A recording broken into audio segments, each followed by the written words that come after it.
This is Jamie Drummond for Good Food Revolution. I'm deep in the vineyard at Rosehall Run with winemaker Dan Sullivan. How are you, Dan? I'm great, Jamie. How are you? Fantastic, thank you very much. I wonder if you could tell me a little bit about how this year is shaping up in the vineyard. What's been going on? As I was saying to a friend of mine, it's turning out to be a quiet green riot out here this year. This is the earliest I think that we've ever been here at Rosehall Run Vineyards in the 10 years since we planted the vineyards. And right now I'd say we're about 2 weeks ahead of schedule from an average vintage, and probably about 3 weeks ahead of where we were last year at this time.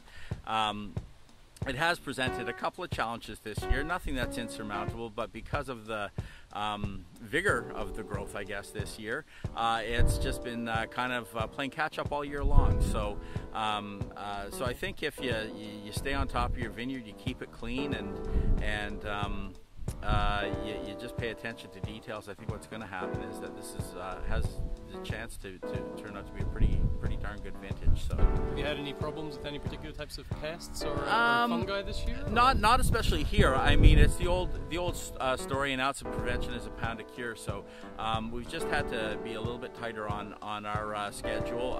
We're doing our leaf pulling earlier this year. We're going to pull both sides of the canopy, not just the east side. So to just allow for a little bit of air movement, because it has been so humid. And really, you know, if you look around and you take a look at it, there's not a speck of anything on here except nice green leaves and photosynthesis. So thus far we've been lucky. You know, we have the usual gamut of things like it's been a very vigorous season for growing hay, so there's been a little bit of extra potato leafhopper pressure because it migrates from the hay fields into the vineyards. But thus far, also older vines are a little more resilient and not as susceptible to damage from leaf hoppers, especially the older leaves. So all things considered, yeah, we're looking great. So what do you do with regards to that particular problem? How do you deal with that? Well, we do two things. The first one that we've done is we've worked with a material called Surround, which is a kaolin clay, which coats the leaves of the plants. And we're cautiously optimistic on that product. The one thing that it does do is it delays the accumulation of sugar in the grapes a little bit, because it does put a coating on it and kind of slows down photosynthesis a little bit. And then we, what we'll tend to do more commonly is we use the University of Guelph and our own people to do integrated pest management scouting.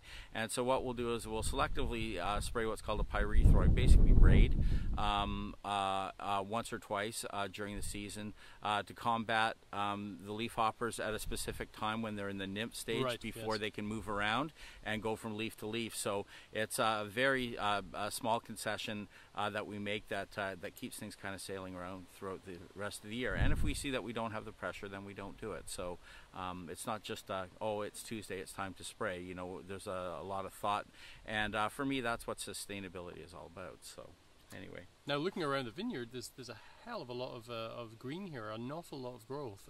Are you going to have to cut some of this back, I'm imagining? We're going to have to hedge at the top, and the one thing that we like to do here at Rosehall Run is leave that as late as we possibly can, because what happens with the plants is all the growth hormone is generally concentrated in the tips of the plants. So if you take the tips of the plants off, then what it does is it redistributes that hormone down what are called all the nodes on it, and it tends to push lateral shoots out.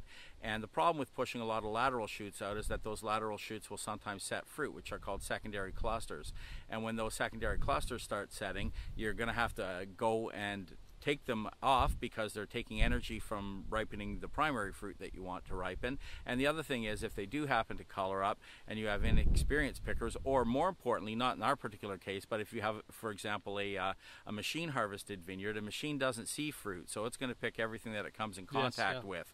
So so if you have that type of thing, what you want to do is you want to try and minimize the amount of secondary clusters that you have, because a little bit of that can make a big flavor difference in what your ultimate juice is going to be like. So So what are you hoping for in the coming months? Well, what I'm hoping for is for things to remain reasonably dry with maybe one rain every 2 weeks and no rain at all through September and the first half of October. You'll be lucky with that. That's all I want for Christmas, Jamie.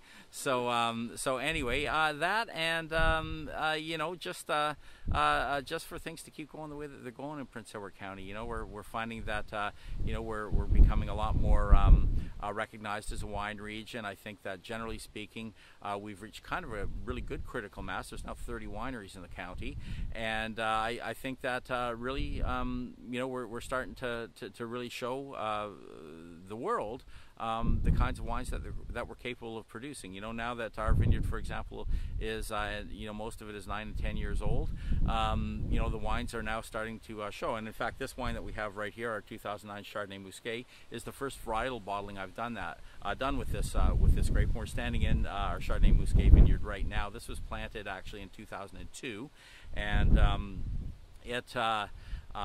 last year I thought for the first time it had this sort of depth of flavor and character to make a straight up varietal Chardonnay Musqué with it. So that's part of the plans here on in. So previous to that, it was going into one. It was going into either entry level Chardonnay or it was going into our Cuvée County. Yeah. So from here forward, we'll at least portion some small amount of that to a varietal bottling. At least that's the plan right now. Fantastic. Well, thank you very much for joining us today. My pleasure. Good Food Revolution. We look forward to catching up with you a little closer to harvest time.